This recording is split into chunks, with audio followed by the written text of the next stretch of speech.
İranda güclü yağışlar bir sıra fəsadlara səbəb olub. Leysan xüsusilə İlam Ostana ciddi ziyan vurub. Bundan bir qədər əvvəl ölkədə bir qrup insan quraqlığın aradan qalxması, yağış yağması üçün dua etmişdi. Hazırki daşqınlar da bununla əlaqələndirilir. Qafqaz Müsəlmanları İdarəsi Qazılar Şurasının üzvü İlahiyyatçı Rüfət Qarayev deyib ki, İslamda quraqlıq olduğu zaman yağış yağması üçün müsəlmanların birgə namaz qılıb dua etmələri tövsiyə olunur. O bildirib ki, ümumiyyətlə dua insanın həyatında mühüm yerə sahibdir. Allah Qurani Kərimdə buyurur, duanız olmasaydı nə dəyəriniz olardı? Ayədən də göründüyü kimi dua insanın dəyər ölçüsüdür. Bunun üçün də insan dua etməyi kiçik görməməli, özünü Allaha daima möhtac bilməlidir.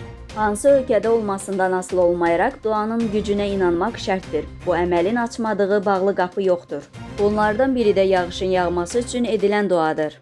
İlahiyyatçı Mədinə şəhərində Qaməmə adlı bir məsciddən də söz açıb. Onun mənası bulud deməkdir və bu cür adlandırılmasının səbəbi yağış yağmadığı zaman həmin yerdə Allah Rəsulu və sahabələrin birgə etdiyi dua olub.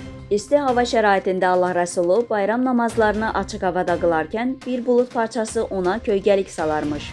İstənilən halda və bütün dinlərdə dua mühüm bir ibadət hesab olunur.